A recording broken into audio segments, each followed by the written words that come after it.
Olá, crianças, tudo bem? Aqui é o Pro Mateus. Vocês estão todas bem? Espero que sim. E estamos aqui, né, ainda por enquanto em casa, né, nesse clima de distanciamento, né, que não é uma coisa ainda muito legal.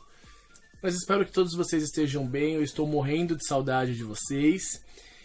E para alegria de vocês, né, para alegria de alguns, finalmente encerramos o nosso tema do folclore, fizemos o nosso livro, né, desenhamos toda semana.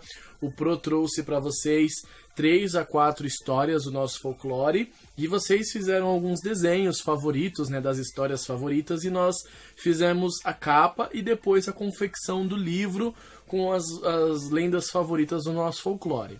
Então hoje o Pro vai dar um novo start. Nós vamos começar hoje um novo tema na nossa aula de arte, que vai levar algumas semanas. E o tema das nossas aulas serão os contos de fadas. Os contos de fadas, eles não são só para meninas, tá? Quem aí ficou bravo, eu vou trazer contos e histórias para vocês lindas, fabulosas e diferentes, de uma forma que vocês nunca ouviram. Mas antes de tudo isso, hoje nós vamos entender da onde surgiram os contos de fadas. Por que existiram os contos de fadas? Então se preparem, porque hoje vai ter coisa nova. Eu vou contar para vocês a história das histórias. Para vocês terem uma ideia, há muito tempo atrás, mais ou menos 3 séculos atrás, ou até um pouco mais, os contos de fadas eles nasceram na Europa, grande parte deles na Alemanha. Na época da Segunda Guerra, essas histórias elas já existiam e a gente não tem uma ideia de onde elas nasceram, porque é igual ao folclore. Lembra o que o Pro falou sobre o que é folclore? Folclore são tradições, manias, roupas, comidas, modos de falar, coisas que nós já fazemos e a gente nem sabe por quê. Por exemplo, o brasileiro. O brasileiro a gente dá um cumprimento com um beijinho no rosto. Quando a gente vê na rua, você não dá um beijinho no rosto? Mas por que a gente faz isso? O brasileiro tem a mania de quando encontra a vovô ou a vovó, há muito tempo atrás a gente pedia a bênção, né? A gente pegava a mãozinha da vovó e fazia bênção, vó. Isso o quê? São manias nossas que estão dentro do nosso folclore. Então, na Alemanha e em toda a Europa, eles também tinham manias. E algumas delas eram os contos de fadas. Nós não temos um documento ou algo que nos fale da onde surgiu os contos, mas os contos de fadas eles surgiram mais ou menos nesse formato. Uma história daqui, uma história daqui, uma história daqui, igual do nosso folclore. Nós temos o folclore que nós sabemos que vieram um pouco dos indígenas, um pouco dos europeus e um pouco dos africanos, e se misturou com o que é Brasil, e hoje nós temos o nosso folclore. E os contos de fada foram a mesma coisa. Os contos de fada, eles nasceram, né, como eu disse, na Alemanha, e eles vieram para ensinar as crianças boas maneiras. Então, todos os contos de fada que nós conhecemos hoje são da Disney, porque a Disney dominou, né, a Disney comprou esses contos de fadas, mas os contos eles eram apenas histórias soltas. E há muitos anos atrás, 2 irmãos chamados Irmãos Grimm, que eram 2 professores que trabalhavam com a leitura alemã, resolveram pegar todas essas histórias soltas e escrevê-las em um único livro, que são os Contos dos Irmãos Grimm. Após alguns anos, a Disney comprou esses contos e hoje nós conhecemos os contos de fada como eles são. Mas esses contos eles vieram da Alemanha e a Disney mudou alguns desses contos. Alguns contos deles são meios de terror, meios de suspense, os reais. Mas a Disney ela refez eles e ficaram incríveis. A primeira história da Disney, que a Disney lançou como um filme, foi a Branca de Neve. A Branca de Neve ela é a primeira princesa, né, dos contos. Ela foi a pioneira, primeiro filme, primeiro longa-metragem da Disney em desenho, foi através da Branca de Neve, e ela foi a primeirona, então. Então, pra gente entender como que nasceram os contos de fadas, foram desse jeito. Eles vieram da Europa, 2 irmãos professores juntaram esses contos, fizeram um livro e a Disney comprou.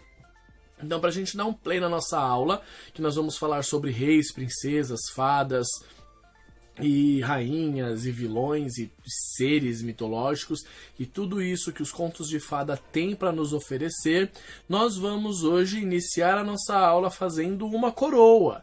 Então, para dar play na nossa aula hoje, o que você vai precisar? Apenas de papel e muita criatividade, lápis de cor, tinta, giz de cera, o material que você achar legal pode pegar. Se você tiver lantejoula, pedrinhas da mamãe, não tem problema. Papel colorido também serve. E se você tiver uma folha um pouquinho mais grossa do que a folha sulfite, melhor ainda. Se você não tiver, tranquilo. Então pega o material e a gente se encontra após o vídeo. Dá pausa, pega o material e a gente se vê, tá? Pega só uma folhinha um pouco mais grossa, papel, caneta, giz de cera, tinta, o que você quiser. Ah, e uma tesoura pra gente cortar a coroa, tá bom? Até já! Lá então, pessoal, para a aula de hoje eu já separei alguns materiais bem legais.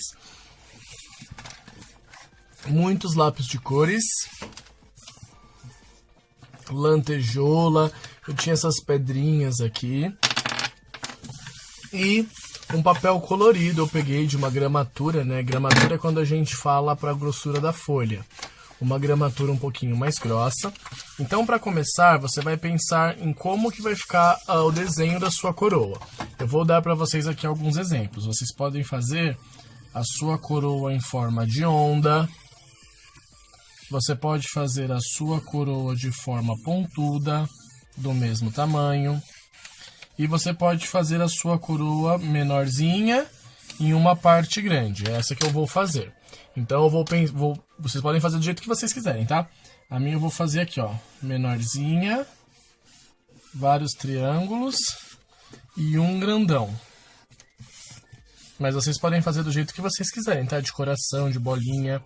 E aí, terminando essa parte de passar a canetinha na folha, aí você vai cortar. Como eu cortei ela triângulo, por que eu escolhi triângulo? Vai a dica aí, tá? Porque triângulo é super fácil de recortar.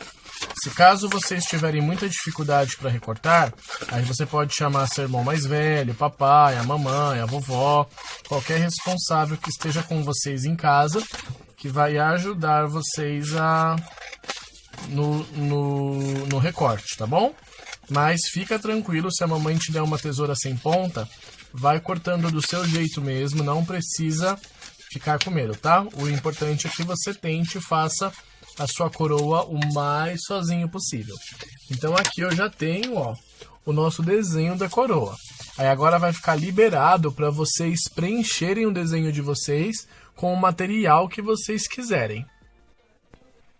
Ó, então agora consegui aqui cola, vou virar para o lado que a folha tá mais limpinha e vou colocar aqui, ó, na minha principal, vou colocar a pedra grande, essa laranja aqui, ó, com o azul ela fica bem bonita, e vou colocar a roxa embaixo, porque eu quero pedra dupla.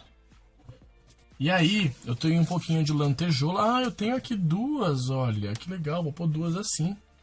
Nem vi que eu tinha duas. Vou pôr uma aqui e vou pôr a outra aqui. Então já tenho duas aqui pra gente. E aí eu tenho um pouquinho de lantejoula, ó, que eu vou colocar cada pedrinha, cada triângulo, né? Uma lantejoula.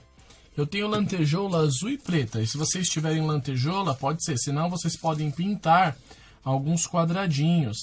Aliás, ou alguns círculos coloridinhos, recortar e colocar para que a sua coroa fique bem caracterizada. O meu eu vou colocar umas lantejoulas. Se você não tiver folha colorida, não tem o menor problema. Você pode fazer com folha branca e pintar. Acho que fica até mais legal, né? Porque você pinta ela do seu jeito. Você pode pegar aqui bastante lápis de cor e fazer o desenho com a sua cara, sabe? Fazer umas bolinhas. Eu vou fazer algumas aqui só pra vocês verem. Não sei nem se vai conseguir aparecer, por conta que eu peguei um azul muito fortão, né? Eu posso fazer até com canetinha. Deixa eu ver se com as minhas canetinhas fica mais legal. A gente pode fazer com as canetinhas também, né? Ó, passar assim por cima, pra ficar um outro desenho. Ficar super legal. Então, cada um de vocês vai desenvolver uma coroa com o material que tem em casa, tá, pessoal? Fica tranquilo, não precisa comprar material, que a gente vai desenvolver juntinhos essa coroa. Aqui eu vou fazer, ó, várias ondinhas. E a minha eu vou finalizar por aqui.